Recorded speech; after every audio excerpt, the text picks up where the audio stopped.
Hello and welcome to Chicago Reacts. My name is Lauren and today I am going to be looking at a video from Nerdstalgic. This is what makes Lego Batman the most faithful Batman.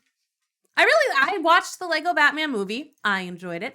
I've watched a not insignificant amount of Batman IP. Like I've read a bunch of the comics. I've been a fan of Batman for a long time. I'm not going to call myself a super fan, but I feel like I know a lot about Batman. So I'm curious to see where they're going with this, with the Lego Batman why it's the most faithful. I'm very curious to find out. I really liked this movie. It's been a long time since I've seen it, but I enjoy it. Also, it's like in this world of like, there's so many iterations of Batman now. And even the comics, they change him so much all the time from like run to run. So like, what is most faithful to what adaptation? I don't know. So we're going to see what they have to say. Let's go. Stalking, crime-fighting vigilante. I'm a night-stalking, crime-fighting vigilante. I don't feel anything emotionally except for rage. Everyone knows who Batman is, but prior to 2017, the vast majority of DC Comics' Batverse was still waiting to be faithfully translated to the silver screen. Then the Lego Batman movie happened. It could have been a glorified toy commercial, but in what came as a delightful surprise to pretty much everyone, it turned out to be the ultimate cinematic love letter to the Dark Knight. It was quite and good. One of the most faithful Batman adaptations ever. I've seen you go through similar phases in 2016 and 2012 and 2008 and 2005 and 1997 and 1995 and 1992 and 1989. And before we Yeah, take this I remember that topic part. That was apart funny. brick by brick, why not take a moment to subscribe to the Nerdstalgic channel?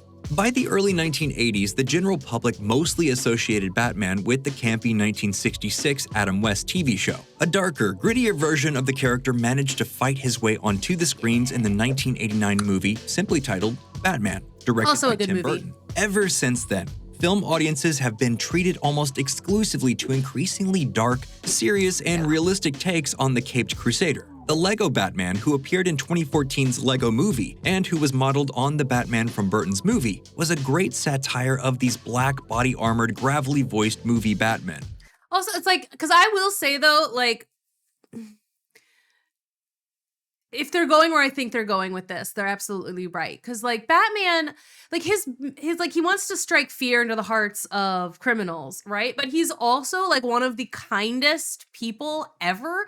Like there's bits in that bit in the Batman the Animated Series where he sits down with that girl with the reality warping powers and he's there to kill her. Like they wanted him to kill her and he just sits with her and just holds her and like waits with her. Like so she doesn't die alone, you know? And like there's images of like him like literally sitting down with like a lost girl in an alleyway until she feels comfortable enough to come to him and like he helps her, you know, like he is, and you know, I like the Batman who like, you know, someone's just doing a mugging or something, and instead of like beating them to a pulp, he's like, hey, you're going through something, I can tell. Why don't you go check out Wayne Industries? They probably have a position for you. You know, that Batman who is always willing, who wants to make a difference in a way that matters and like is willing to like, you know, talk to people, and he wants to be a source of comfort to people when he can be. And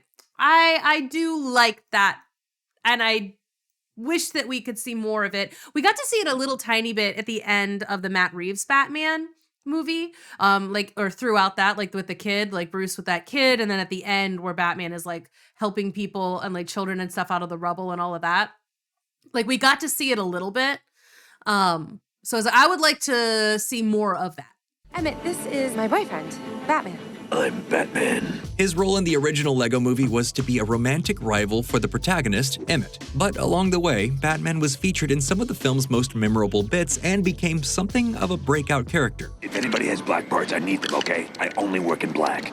And sometimes very, very dark gray. Still, it wasn't obvious that he had a tale of his own worth telling, much less one that demanded a spin-off. So when the Lego Batman movie was announced, fans understandably suspected a cash grab. We were would like, be the feature directorial debut of Chris McKay, who had worn a number of hats on the Lego movie but was still greatly an unknown commodity to the public. Turns out, McKay knew what he was doing. From a world-building perspective, LEGO Batman instantly realizes what is by far the most expansive version of the Batverse ever to make it onto the big screen. That's Sure, it fair. all doubles as commercials for LEGO figures I mean, and yeah. playsets, but everything happens in a way that supports the story and character journeys. The film only takes minutes to establish all of Gotham City, Wayne Manor, the Batcave, the Batmobile, the Bat Signal, and a Commissioner Gordon who is used to turning it on every time he's in trouble. Who wants a shot from the merch guy? Great. It also immediately shows us Batman's marquee supervillains, like the Joker, the Riddler, the Penguin, Catwoman, and Two-Face. This stands in sharp contrast to the more serious takes, which tended to start with origin stories and then build and populate Batman's world piecemeal over the course of Yeah, we know it now, though, so let's LEGO just... Batman is as far from an origin story as you can get. He's It just been Batman for a dives long into time, a yeah. fully formed Batverse, and even many of Batman's more obscure adversaries, like Crazy Quilt, Eraser, Polka Dot Man, Mime, and I mean, I saw Condiment King Clock earlier, so Clock King, as well as, yeah, Condiment King. King get to make appearances. Okay, are you making some of those up? Nope, they're all Nope. real. Probably worth the Google. The film is full of Batman fun Batman has some weird villains. Easter eggs and just Which is generally true. gushes with love for all things Batman. Given the hyper detailing, the LEGO Batman movie probably could have rested its case on nostalgia alone, but instead, it also delivered what is among the most complete and heartfelt Batman stories ever in a movie. is true, it The did that plot too. is pretty simple. Despite Batman being the celebrated hero of Gotham, Bruce Wayne spends his life sad, alone, and trying not to think about how much he misses his family. His life is so empty he can walk around Wayne Manor in a bathrobe and cowl. It doesn't matter. There's no one to hide his secret from. But one night, I feel like maybe these people over at Nerdstalgia or whatever this channel is called, what is it? Nerdstalgic. They should watch the Holy Musical Batman from Team Star Kid. This is my plug for watching Holy Musical Batman by Team Star Kid. It's free on YouTube.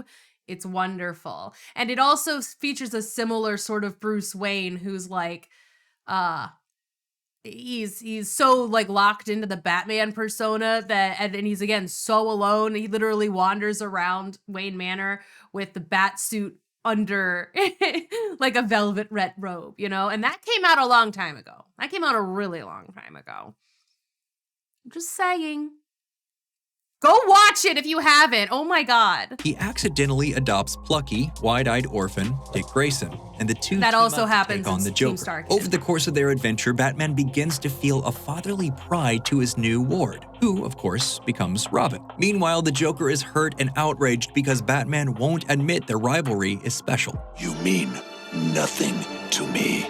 So he gets himself sent to the Phantom Zone, where he recruits monsters from other franchises, like Sauron, Lord Voldemort, King Kong, and a bunch of others, to help him attack Gotham. The scale of the threat forces Batman to confront his fears. To win the fight, he has to open himself up to being a part of and working with a new family that includes Robin, Alfred, and the new police commissioner, Barbara Gordon.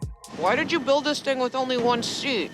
Because last I checked, I only had one butt. But to save Gotham City from falling into an abyss, he also has to team up with all of his villains, which means forgot about fessing up that. to his special relationship with the Joker. Chris McKay was a lifelong Batman fan, and it showed in every frame of the movie. He crafted a heartfelt ode to found family where the assembled Batverse itself turned out to be the hero of the story. And he did it while simultaneously respecting the mythology of the Lego movie. If Joker's bomb were to go off, these plates would break apart, plunging every Gotham citizen into the eternal abyss that smells like dirty underwear. Audiences loved it, critics loved it, and most importantly, Batman fans loved it. It What was are you doing?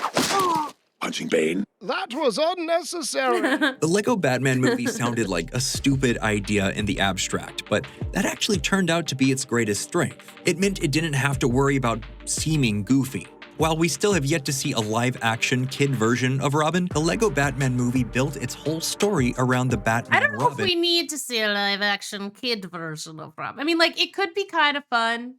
And like, I mean, Matt Reeves' Batman, if anyone is going to see a small child and be like, yes, this flippy monstrosity should go and fight crime with me, it would be him. Like, I personally can't see like Christopher Nolan's Batman doing that. Or it's like, that Bruce Wayne is just a little bit too responsible in general and knows a little too much. Like Matt Reeves' Batman, that kid is so scruggly and wet and like lost. He needs a little sunshine child. Just to maybe like make him listen to something other than, MCR and Nirvana. But like, just a little bit, like just pull him out of his shell a little bit. And also he would also probably just not see anything wrong with letting a flippy 8-year-old punch a bad guy in the dick.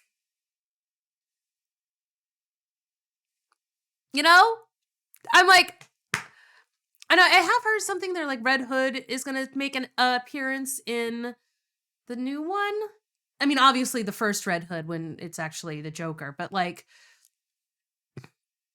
it leads to like the possibility for there being a Dick Grayson. Also, I just want to see Dick Grayson in like eventual Nightwing Dick Grayson. I would love to see him, but it's like I would like to see him in an established universe. I love Nightwing.